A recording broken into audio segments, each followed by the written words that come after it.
Fala aí, galera, sejam bem-vindos aí a mais uma aula do site Planeta Biologia e vamos falar um pouquinho das propriedades gerais da matéria.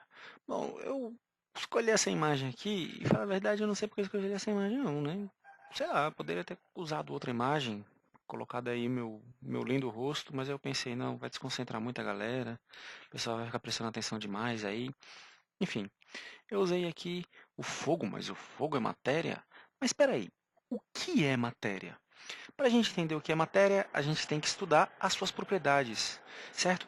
Quando a gente estudou lá em seres vivos, que eu perguntei quais são as características comuns a todos os seres vivos, e a gente foi pensando sobre isso, a gente foi discutindo sobre isso, vamos fazer a mesma coisa agora com a matéria. Não estou falando de história, geografia, português, nem ciências. Estou falando da matéria. Tudo que compõe, tudo aquilo que está à nossa volta, você mesmo que é feito de matéria, certo? A cadeira que você está sentando, o celular que você está vendo, o computador, o ar que você está respirando, este fogo, a gasolina, certo? Vamos tentar entender o que é matéria?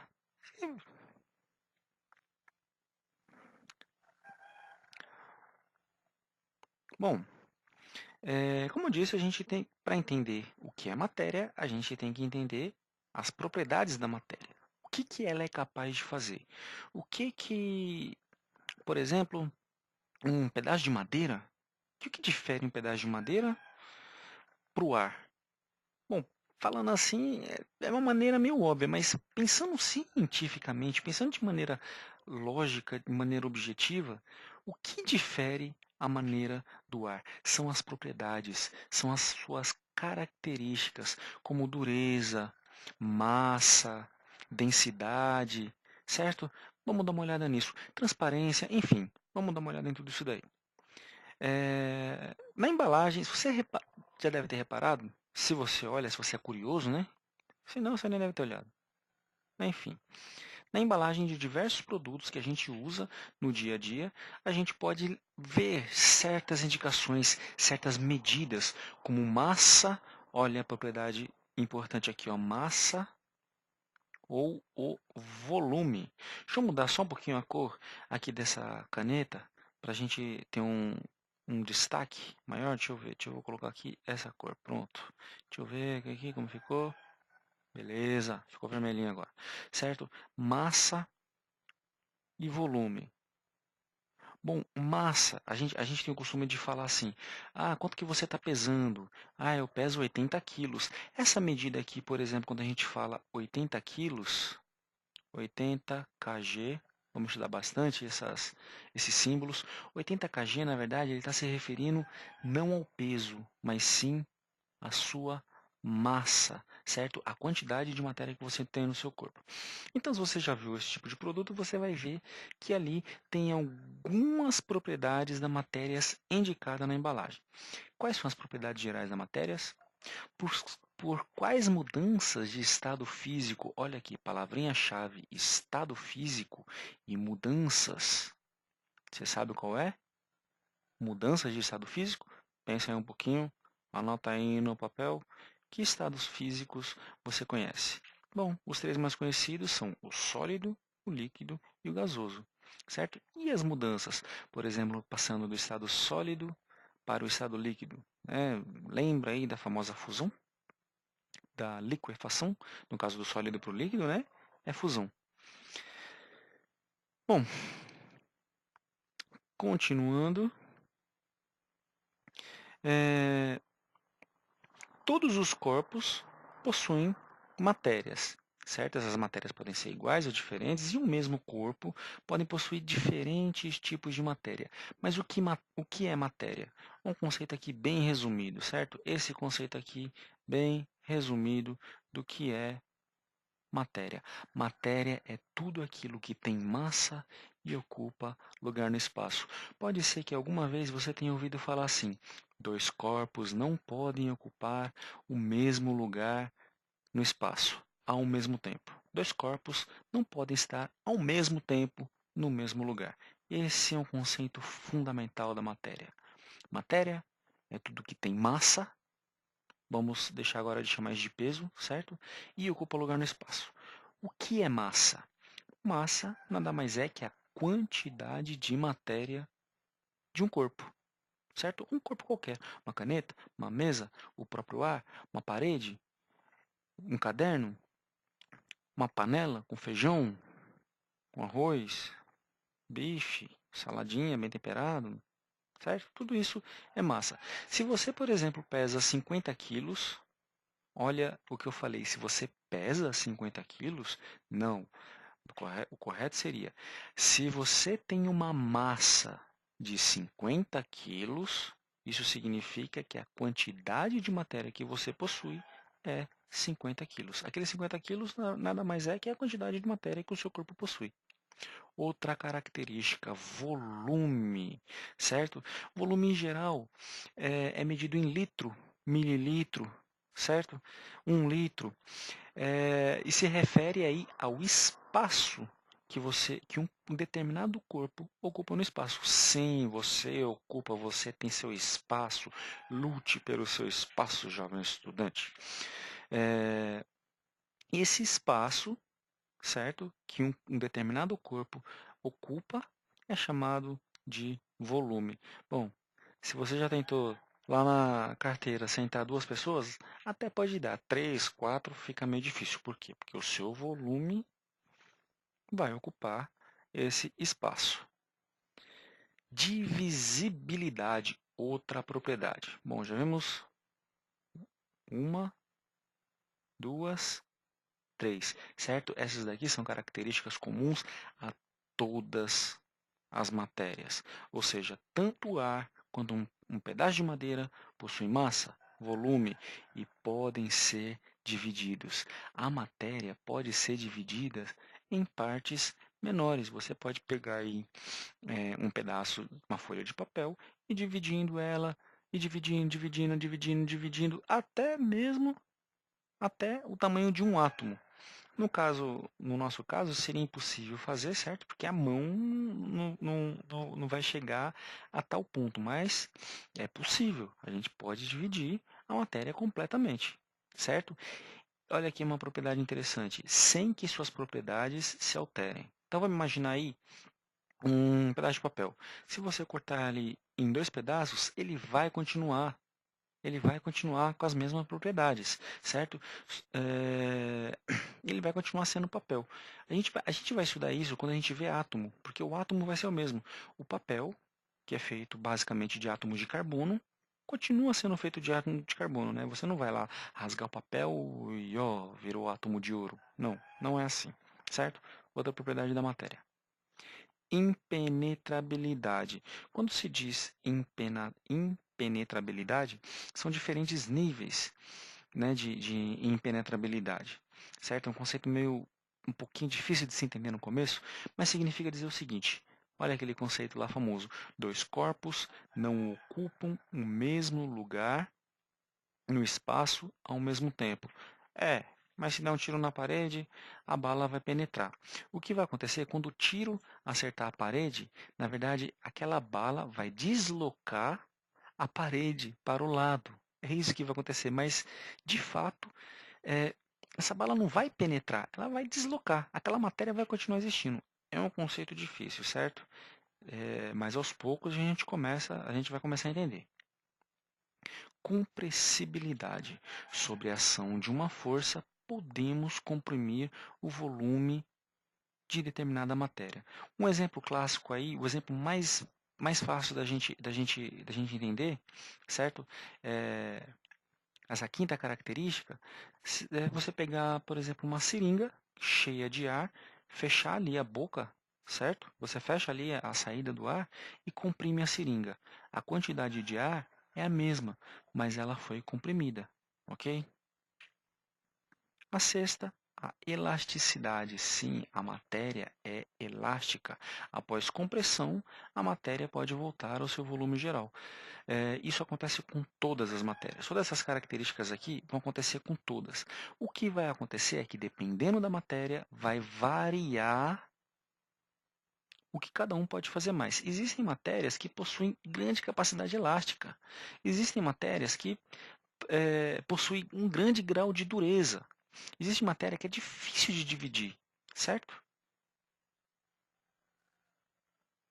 Bom, um fato muito importante no estudo da matéria é trabalhar com medidas. E medidas são padrões, certo? O que significa padrão? Padrão é algo pré-determinado. Não está nesse padrão, né? O quilo é algo pré-determinado. Não se chegou assim, caiu lá do céu, ó, 1 quilo é assim, não. Até se chegar a esse conceito do quilo, foi uma longa história, cada povo usava a sua medida, até que a gente chegou nesse padrão que é praticamente universal, certo? Alguns padrões são praticamente universal, exemplo, o quilo. Então, a massa, assim como o volume e o comprimento, é uma grandeza, ou seja, algo que pode ser medido. Medir uma grandeza significa comparar uma grandeza com outra, tendo um padrão. Então, você tendo 1 quilo com padrão, você pode comparar duas massas diferentes, certo? Aqui, ó, olha a comparação que está sendo feita. Eu queria atingir 1 quilo de tomate. Eu tenho esse padrão aqui. Provavelmente você não deve ter visto, né? Deixa eu desenhar aqui com o desenho, que é uma beleza, hein? Mas esse peso pesa 1 quilo significa o seguinte, que quando eu equilibrar essa balança, quando essa balança fica aqui no meio, aqui ela não está. Pergunta, para você, quem está pesando mais aqui? Qual dos dois pesa mais? Esse quilo ou o tomate? Só observando a balança. Use aí seu poder de observação. Se você respondeu tomate, você acertou. Para esse tomate estar 1 quilo, tá vendo que a balança aqui está mais baixa? Significa que ela está vencendo esse quilo. Quando ela estiver equilibrada, significa que temos 1 quilo de tomate. Para facilitar a comunicação, os cientistas preferem utilizar um único grupo de medidas, o Sistema Internacional de Unidades. A gente vai estudar bastante isso daí ainda. Por que é importante? Imagina o seguinte, a gente está aqui no Brasil, a gente usa uma medida para comparar a massa, para medir massa, que é o quilo. Aí a gente vai para outro lugar que usa outra medida, a onça. Onça, sim, existe uma medida chamada onça. E como é que você vai converter? Fica meio difícil, né? A gente chegar, a gente chegar em outro lugar e tentar converter isso, 1 quilo de tomate, transformar ele em onça, ficaria meio difícil, certo? Então, por isso que é importante esses padrões. 1 quilo no Brasil é 1 quilo no Japão, que é 1 quilo na França, que é 1 quilo na Argentina, que é 1 quilo em La Colômbia, 1 quilo em México, 1 quilo em United States of America, certo? Então, são importantes esses padrões e vamos trabalhar muito. O importante é a gente trabalhar isso de forma racional, tentando entender. Coisas que na verdade a gente já conhece. Você já ouviu falar de metro, talvez já tenha ouvido falar de metro cúbico, já ouviu falar de quilograma. Então vamos pegar isso que a gente já conhece e transformar esse conhecimento e estudar ele de forma um pouquinho em uma linguagem mais científica, ok? Aqui, como eu disse, balança de pratos, um instrumento que vai medir massas, quantidade de massas, uma das grandezas, uma das propriedades gerais da matéria. Estados físicos da matéria. Sim, a matéria passa por estados físicos. Os mais conhecidos, certo? Que são três: é o sólido, líquido e gasoso. Existem outros? Existem. E você provavelmente não, você com certeza já viu um outro estado. Que estado será esse, hein? Daqui a pouquinho eu falo. Mas vamos aqui ficar concentrado só nesse, que é esse que vai importar. O sólido, líquido e gasoso. Bom, toda matéria é feita de átomo. Professor, qual é uma característica comum de toda matéria? Toda matéria possui átomo. Lembra quando a gente estudou que todos os seres vivos possuem células? Pois é, toda matéria possui átomos. Se uma célula é matéria, então as células também possuem átomos. Toda matéria é feita de átomos que são incrivelmente pequenos. Em média, tem cerca de 1 nanômetro. Olha só, isso daqui é uma medida, certo? Nanômetro. Bom, metro você já conhece. Você já deve ter ouvido falar já de centímetro, milímetro e o nanômetro. Como o átomo, o milímetro seria uma medida muito grande para o átomo, certo? Então é utilizada uma medida chamada nanômetro, certo? Mais à frente a gente vai estudar isso daí. A matéria pode se apresentar para a gente conversa, como a gente está iniciando nossos estudos, nos estados físicos sólido, líquido e gasoso. Saindo um pouquinho aqui do assunto, existe um estado da matéria chamado plasma. Você conhece alguma matéria que está no estado de plasma? Conhece. Talvez você só não sabe que sabe, mas você sabe mesmo sem saber. Exemplo, o fogo. O fogo não está no estado sólido, ele não está no estado líquido e não está no estado gasoso. Mas o fogo é matéria. Está no estado chamado de plasma.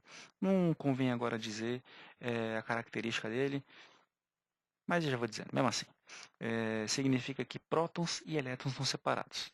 Certo? Vixe Maria. Deixa para lá, daqui a pouco a gente conversa sobre isso. Bom, o estado sólido. O que determina uma matéria no estado sólido, no estado líquido ou no estado gasoso? É o espaçamento entre os átomos. Cada bolinha dessa daqui vai representar, certo? Dessa ilustração, cada bolinha aqui dessa ilustração representa um átomo, certo? Então, no estado sólido, os átomos eles estão se movendo bem lentamente. Só uma coisinha, os átomos estão se mexendo o tempo todo. Os átomos eles nunca ficam parados. A não ser em uma situação hipotética que eu também não vou falar agora. Mas os átomos eles estão sempre em movimento. No estado sólido, eles vão estar aqui bem pertinho um do outro, bem juntinho, e vão se mexer pouco, certo? As partículas estão próximas das outras e não podem se movimentar, certo? Porque, na verdade, elas se movimentam aqui, eu vou corrigir, certo? Coloquei errado aqui. As partículas estão bem próximas uma das outras e se movimentam pouco, bem pouco, certo? Porque é uma grande força de atração entre elas. Aqui a gente tem um exemplo de um silício metálico, certo? O gelo é assim, né? A gente costuma estudar estado sólido, líquido e gasoso com a água, porque na água a gente já está habituado a ver os três estados, como é uma matéria, como é que muda muito fácil de estado físico. Então a gente costuma usar ela muito como exemplo. Mas enfim, os sólidos têm forma e volumes constantes. Voltando aqui novamente, eu vou voltar aqui. O que significa isso? Que um pedaço de lápis, um pedaço de madeira, ele vai ter o volume constante, a não ser que se divida ele pela característica de divisibilidade, mas o volume dele não vai aumentar de forma significativa, certo? O estado líquido. O estado líquido, diferente aqui da outra ilustração, ela está numa movimentação maior. Se a gente comparar com o estado sólido, ela está numa movimentação maior e há mais espaço entre os átomos, certo? A força de atração das partículas é menor e com isso elas podem se movimentar mais livremente. Um exemplo aí, a água em estado líquido, certo? Esse aqui é o modelo de organização das moléculas em um estado líquido e os átomos, obviamente, eles não são visíveis a olho nu, ok? A gente não tem a menor capacidade, tem a menor condição de enxergar um átomo. A gente não tem a menor condição de enxergar a célula, quanto mais um átomo que é muito menor. Se você despejar toda a água de um copo em um outro copo, em outro recipiente de formato diferente, o que vai acontecer? A água vai tomar forma daquele copo. Lembra? Lá no sólido que a forma não varia? A água varia. Se você colocar, dependendo de onde a água esteja, a forma dele vai variar.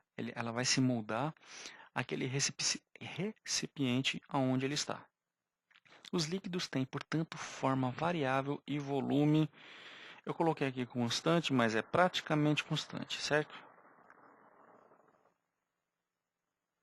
estado gasoso, os gases, certo? Então, as partículas se movimentam ainda mais livremente, se a gente comparar com o estado líquido, elas se movimentam mais. No estado gasoso, tem muita energia. Os átomos estão bem mais livres um que o outro, certo? Eles ficam mais distantes e as forças de atrações nela é quase nula. Aqui a gente tem uma característica muito comum dos gases, que a gente pode comprimir, certo? Lembra aquele exemplo da seringa? Se a gente comprimir, a gente não mudou o número de átomos. O número de átomos é o mesmo, só mudou aqui o estágio de compressão. As partículas de gás ficam mais próximo quando o gás é comprimido, certo? Como o espaço entre as partículas nos líquidos é bem menor que nos gases, é mais difícil comprimir um líquido ou um sólido do que um gás. O gás não tem nem forma, nem volume definido. Isso aí vai depender da temperatura. O volume depende muito da temperatura. Ele ocupa todo o volume do recipiente onde ele está contido. Deixa eu voltar aqui um pouquinho. Agora eu gostaria de comparar o estado sólido, o líquido e o gasoso. Vou pegar aqui, certo, os átomos. Os átomos, cada bolinha dessa aqui vai representar um átomo, certo? Elas estão bem juntinhas. Estou fazendo aqui maior, mas o que eu quero representar é que elas estão bem juntinhas e se movimentam bem pouco. Já no líquido, elas já não estão tão juntas assim. Ou como você desenha bem, Daniel, certo? Elas possuem um espaço maior. Existe mais energia ali e elas se movimentam um pouco mais. O gás já tem muita energia, está muito espaçado, eles se movimentam para um caramba, certo? E o nível de movimento delas é bem maior. Então, aqui comparando, essa propriedade é muito importante, certo? Dos estados físicos, no sólido, líquido e gasoso. Como é que os átomos, o que define um estado sólido, o estado líquido e o estado gasoso? O comportamento dos átomos. No estado sólido, eles estão lá bem devagarinho, está friozinho. No líquido, os átomos já se movimentam mais e tem mais espaço entre um átomo e outro. E no gasoso, muito mais movimento. É mais energia. Aqui, menos energia, aqui, mais energia. Ou seja, quanto mais quente, quanto maior a quantidade de calor que uma matéria possui, maior é a tendência das suas moléculas, dos seus átomos, entrarem em movimento.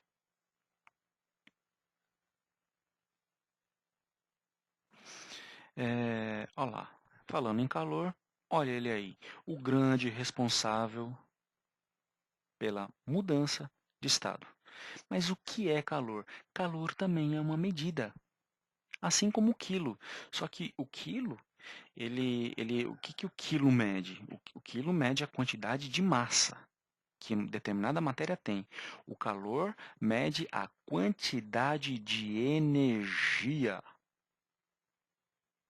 certo? Quanto mais quente, quanto mais calor, maior é a quantidade de energia. Vamos pensar, se você está ali na sombra, onde não tem luz, existe menos incidência de raio solar naquela região, significa que aquela região, aquele espaço ali tem uma quantidade de calor menor. Se você sai dessa sombra, você sente o sol, você sente aquele maior calor, é óbvio, a quantidade de energia é maior, até porque você já sabe que a luz do sol possui grande quantidade de energia, certo? Calor é então a quantidade de energia que passa de um corpo para outro devido a uma diferença de temperatura entre eles. Olha outro conceito importante. Calor vai passar de um corpo para outro. Por quê? Porque existe uma diferença de temperatura entre eles.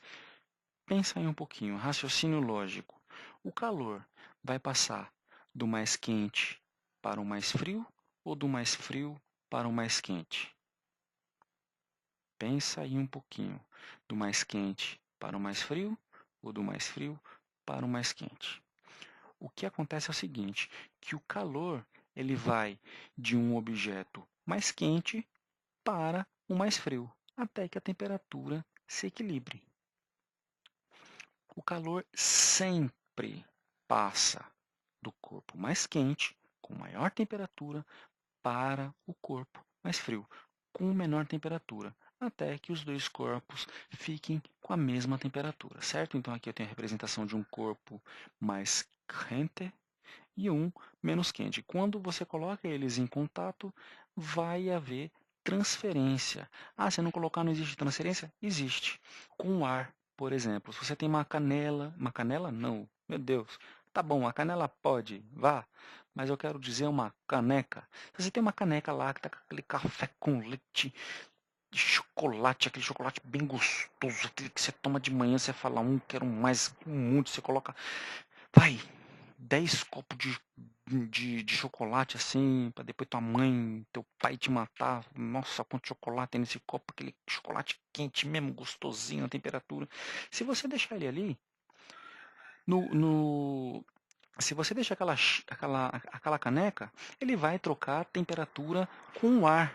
Ué, ora, o ar não é matéria? Ele vai trocar também. Se você colocar a mão ali, o que vai acontecer? Ele vai esquentar a sua mão. Se ele estiver mais quente que a tua mão, ele vai esquentar sua mão. É isso que acontece. É a regra de transferência de temperatura. Quando se fornece calor, olha lá, é importante a gente começar a se acostumar, hein?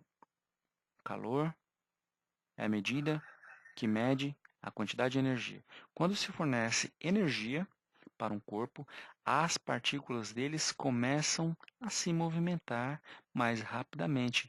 Lembra? Quanto maior a quantidade de calor, mais os átomos se movimentam. Mais rápido vai ser o movimento dos átomos. Lembra? Sólido, que é mais frio, o sólido, os átomos juntinhos se movimentando pouco. O gasoso, os átomos mais espaçados e se movimentando mais. Certo? O fornecimento de energia pode provocar mudanças de estado físico da matéria, certo? Ele que é o responsável por mudar o estado físico. Pode ou não, certo? Se você, por exemplo, você tem lá um copo de água que está. Você coloca um copo de água, não vai fazer isso não, hein? Por favor, hein? Faça não, mas pega a chaleira. Se bem que tem uns vidros aí que você pode colocar no fogo, né? Mas pega uma chaleira, você colocar ali no fogo, se você não fornecer energia suficiente, a maior parte daquela água vai continuar em estado líquido, certo? Porque você não forneceu energia suficiente. Então, para que ela vire toda ela em estado gasoso, você tem que deixar ela durante um tempo, certo? E fornecer energia, fornecer calor suficiente para que, por exemplo, a água passe do estado líquido para o gasoso. Vai voltando aí se estiver muito rápido, certo? Vai voltando, né? Não tenha pressa. Bom, era isso aí. Opa.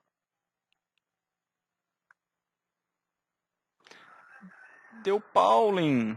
Deu Pauling no programa. Esses programas são uma maravilha. Eu gosto tanto deles. Seus bonitinhos. Estou de volta. Aconteceu um negócio ali muito esquisito no meu computador, sei lá, alguma ação muito maligna. Uma coisa tentando aqui, sei lá o que com o meu computador, mas está resolvido. Muito bem. Quando a temperatura do gelo chega a 0 graus Celsius, né, referência da água. Opa, professor, coloque aí, por favor, o ponteiro, senão eu não consigo ver. Coloco, tenha paciência. É muita hora nessa calma, ou muita paciência nessas horas. Bom, quando a temperatura. Copiando, isso está lindo. Quando a temperatura do gelo chega a 0 graus Celsius, toda a energia fornecida, calor, passa a ser usada para mudar a organização das partículas e assim promover a mudança de estado, certo? Aqui a gente tem uma representação do gelo e da água, ou seja, nossa referência aqui é a água, certo? É a água, esquece ali o vidro, porque o vidro também é matéria, mas aqui o que está acontecendo? A gente tem a mesma matéria em duas situações diferentes, certo? Ela em estado sólido e em estado líquido, passando por uma mudança chamada fusão. fusão do estado sólido para o estado líquido. Então, aqui o gelo, os átomos se comportam, eles estão mais juntos. Essa ilustração não é a mais perfeita de todas, mas eles estão mais juntos, estão com menos movimento e possuem uma forma simétrica. Existe uma simetria aqui entre elas que vai conferir essa dureza. Durante a fusão ou a solidificação, a temperatura da água permanece constante. Dizemos então que o ponto de fusão ou a temperatura de fusão ou de solidificação da água é de 0 graus Celsius, até que toda essa água, né, toda essa matéria, gelo e água em estado líquido, passe a mudar, ela ficará a temperatura de 0 graus Celsius. A partir do momento que o gelo se acabar, aí a temperatura vai mudar novamente. Certo? Continuando, o ponto de fusão é, portanto, uma propriedade... Ah, legal, essa daqui, ó. Uma propriedade específica. A gente está falando aqui de propriedades gerais, mas agora entrou um termo novo. O que significa específico? Significa dizer o seguinte, que a água tem um seu ponto que é dela. Que o óleo tem um ponto de fusão que é dele, certo? Então é específico daquela pessoa. Assim como, não, aquela pessoa tem o cabelo enrolado assim. Aquela pessoa tem um olho que é desse jeito. Aquela pessoa, né, o professor tem olho verde. Só que não. Enfim, certo? São as propriedades específicas da matéria. É isso que a gente, por exemplo, vai diferenciar um tipo de rocha do outro. A gente não sabe quais são os tipos de rocha, a gente pode usar o método das propriedades específicas para determinar quais são as matérias que são compostas de determinado elemento. Bom, assim como na fusão, a ebulição também é uma propriedade específica. A água, por exemplo, tem o seu ponto de ebulição específico. No caso da água, o ponto de fusão da água, PF não é prato feito, certo? É 0 graus Celsius, enquanto o seu ponto de ebulição é quanto? Quanto você tem que saber, por favor. Quanto que é? 100 graus Celsius. Com 100 graus Celsius, a água ferve. É isso que acontece, né? Com 0 graus Celsius, a água começa a transformar em gelo. Ou se passando, né, passando para cima, começa a ficar líquida, para baixo gelo, e aqui a mesma coisa, abaixo de 100, estado líquido, acima de 100, ela virou gás, certo? A água em estado gasoso. Isso daqui, ó, é da água. Eu não posso, por exemplo, usar isso daqui para outra matéria. Por exemplo, cimento. O cimento também tem um ponto de fusão e o ponto de ebulição. Certo? O ponto de ebulição e de fusão do cimento é completamente diferente da água. Por quê? Porque isso é uma característica específica, essa é uma propriedade específica. Cada substância tem uma temperatura de ebulição ou ponto de ebulição específico, que ajuda a identificar uma substância, ou seja, uma propriedade específica, que é só dela, só daquela substância. A passagem do estado líquido para o gasoso pode ocorrer também por evaporação, certo? Que é diferente de ebulição. E é usado como forma de passagem do estado líquido para o gasoso. Quem lembra aí, eu falei qual é a diferença entre ebulição e evaporação. Pressão e mudança de estado. Bom, acontece o seguinte, que a pressão pode determinar uma mudança de estado. Para que serve a panela de pressão? Pensa aí um pouquinho. Mano, mana, homem, mulher. A panela de pressão serve para aumentar a pressão. E quando eu aumento a pressão, toda vez que eu aumentar a pressão, determinado líquido vai, toda vez que eu aumentar a pressão, eu também aumento o ponto de ebulição. E vice-versa, se eu diminuir a pressão, eu diminuo o ponto de ebulição.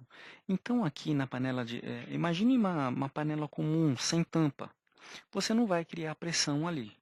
Se você coloca uma panela de pressão, o ar que começa a evaporar, ele vai ficar preso dentro da panela, vai aumentar a pressão, e o que vai acontecer? A água vai esquentar mais.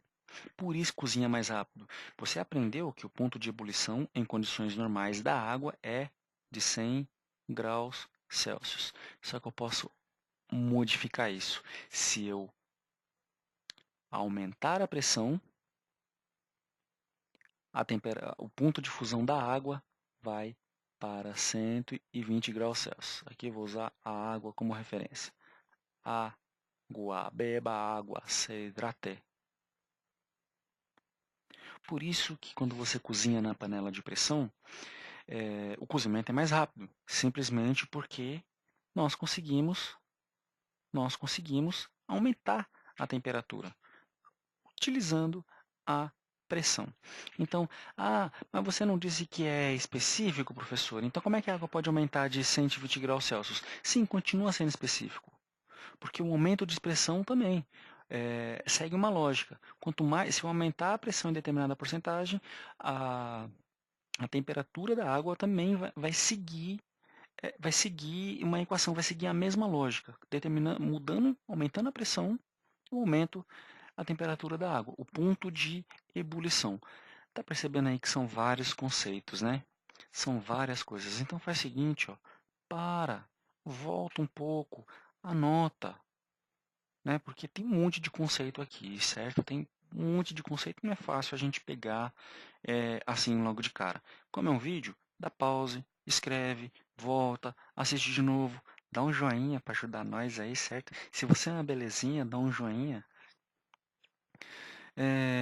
Como eu disse, é por isso que os alimentos cozinham mais depressa na panela de pressão. O vapor formado pelo aquecimento de água fica preso dentro da panela e exerce sobre o líquido uma pressão maior do que a pressão atmosférica. A pressão atmosférica é essa que você está agora aí, animal, acordado, mamífero, certo? Você está aí agora sendo coberto pela atmosfera. A gente nem sente a pressão, né? A gente está tão habituado a ela que a gente nem sente a pressão. Desse modo, a ebulição passa a acontecer a uma temperatura mais alta, pode chegar a cerca de 120 graus Celsius. Como o líquido chega a temperaturas mais altas do que em uma panela comum, sem pressão, o alimento cozinha mais depressa. Continuando. O mesmo efeito acontece em relação à altitude. O que acontece? Essa figura aqui é maravilhosa, certo? O que a gente tem aqui? O que vocês estão... Primeiro pensa, o que vocês conseguem observar nessa figura e deduzir o que tem em relação à matéria? Bom, você pode falar montanha, neve, árvores. Bom, não tem árvore aqui, mas faz de conta que tivesse, né? Será que alguém aí pensou em ar? Será que alguém aí pensou na atmosfera? Ó, tudo isso daqui é matéria em estado gasoso. Então pensa o seguinte, certo? Essa coluna de ar,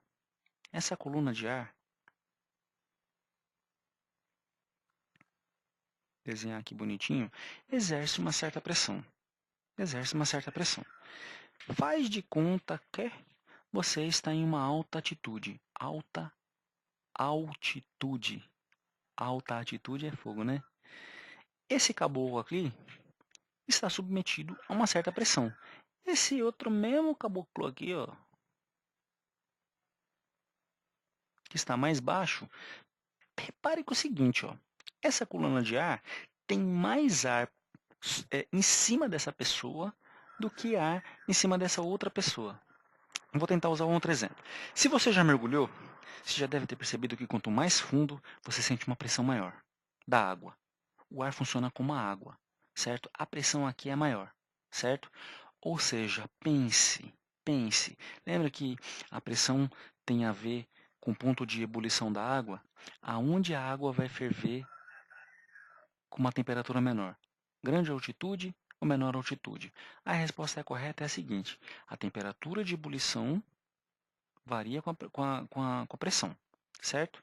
Se aqui tem uma pressão menor e aqui tem uma pressão maior, porque tem toda essa coluna aqui pesando na cabeça desse aqui, só tem um pouquinho de ar na cabeça dessa pessoa, certo? A temperatura, se eu ferver água a essa altitude, a água não vai chegar a 100 graus Celsius. Olha aqui a temperatura da água. A água vai ferver a 71 graus Celsius. Enquanto essa pessoa aqui, que está no nível do mar, a referência é o nível do mar, viu? Por isso que a gente... Opa, sai daqui. Por isso que a gente usa... a gente toma como referência os 100 graus Celsius, que significa o nível do mar, certo? A 3.500 metros de altitude, a água vai ferver a 89 graus Celsius. Imagina, você está lá no Tibete, vai colocar uma água para ferver, fazer o seu café, a água não vai chegar a 100 graus Celsius, ela vai chegar a 89 graus Celsius, certo? Então, se você cozinhar lá qualquer coisa com uma panela comum, vai demorar mais para ferver, certo? Volta. Se você não entendeu esse conceito, volte, estude, anote, faça o texto, anote o que você estiver entendendo, veja o vídeo de novo. Então, a gente pode resumir dessa seguinte forma: a variação da pressão influencia também outras mudanças de estado. Propriedades específicas da matéria são aquelas que variam de uma substância para outra. Ou seja, as substâncias elas não apresentam, certo, as mesmas características. Podem apresentar características semelhantes, mas não as mesmas características. Uma delas é a dureza. Você tem substâncias que são mais duras do que outra. Toda substância possui dureza. A gelatina, meu amigo, ela possui dureza. A areia, meu amigo, possui dureza. Mas ela, se você for comparar ela, por exemplo, com quartzo, a dureza do quartzo, obviamente, é muito maior, certo? Então, o que vai variar aí é a quantidade de dureza, certo? Então, dureza é uma medida de resistência que uma substância apresenta ao ser riscada por outra. Quanto maior for a resistência ao risco, mais dura será a substância. O diamante é o mineral mais duro que se conhece. Olha aqui, ó, a substância mais dura da Terra, o diamante, certo? O diamante é mais duro do que o aço. Para você ter uma ideia, o diamante corta o aço. Densidade. Opa, chegamos a uma fórmula. Ai, papai. Chegamos a uma fórmula. Densidade é igual a massa dividido. Eita, dividido. Eu tenho que manjar divisão. Se eu não souber tabuada aqui, lascou, papai. Então, densidade é uma relação entre massa e volume de um corpo. Pode ser calculada pela seguinte fórmula. Vou tentar explicar aqui de maneira bem decisiva, bem decisiva não, bem objetiva, o que é densidade. Faça a seguinte pergunta: o que pesa mais, 1 quilo de chumbo ou 1 quilo de algodão? Pergunta clássica. O que pesa mais? Olha a palavra que eu falei, né? O que pesa. A gente está tão acostumado a falar que pesa, mas o correto é: quem tem a maior massa? 1 quilo de chumbo ou 1 quilo de algodão? Pense. Bom, mano, se você respondeu A 1 quilo de chumbo ou respondeu A 1 quilo de algodão, velho, tu errou redondamente. 1 quilo de chumbo é igual a 1 quilo de algodão. Epa, é verdade. Mas já percebeu? Vou desenhar aqui, ó. Aqui, ó, o chumbo é um negocinho assim pequenininho, enquanto o algodão, eu vou ter que ter uma ruma de algodão para chegar a 1 quilo. Faz de conta que esse aqui é o algodão, faz de conta que esse aqui é o chumbo. Os dois pesam 1 quilo. Você percebe que aqui o algodão ele está ocupando um espaço maior? Sabe por quê? Porque o chumbo ele é mais denso. O algodão ele é menos denso, continua sendo 1 quilo. O que está a diferença no caso é a densidade. Ai, conceitinho danado.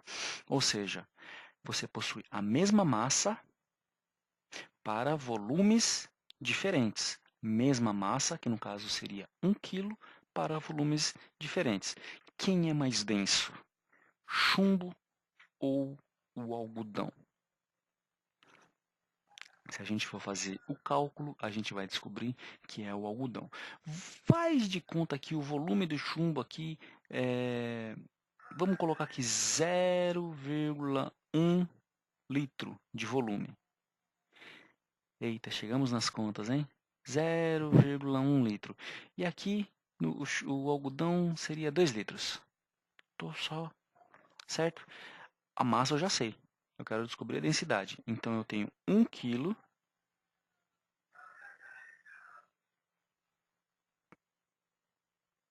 Opa, 1 quilo. E aqui, no primeiro caso, aqui no chumbo. E aqui eu tenho 1 quilo também, no caso do algodão.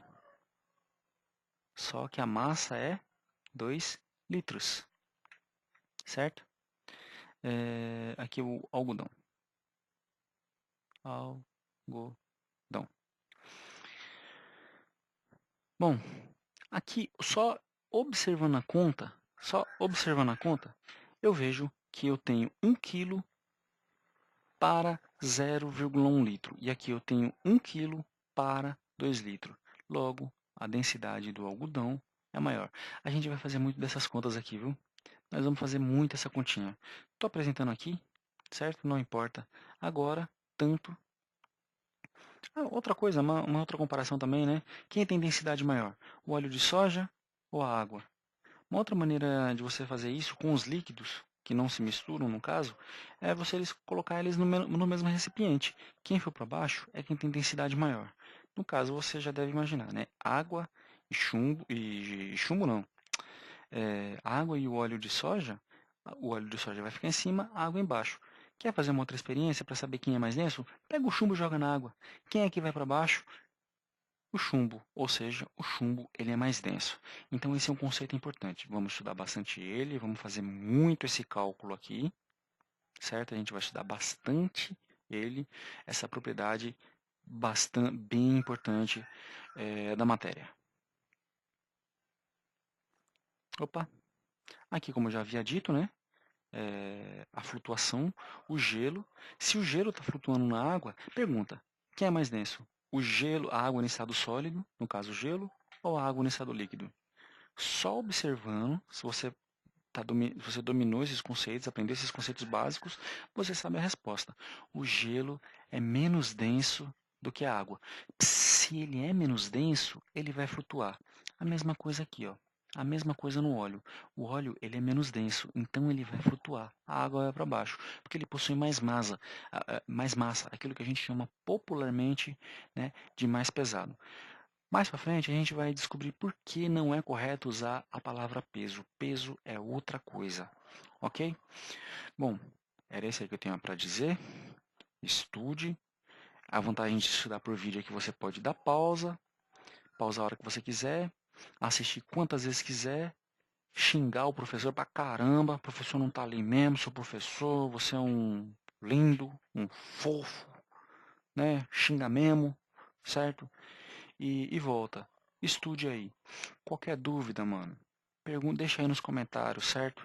E já falei, dá trabalho fazer um negócio desse. Eu tô aqui, dá trabalho fazer o slide, fazer o vídeo, explicar. Mano, se você é uma belezinha, dá um joinha, certo? Ficamos por aqui. Tchau pra você.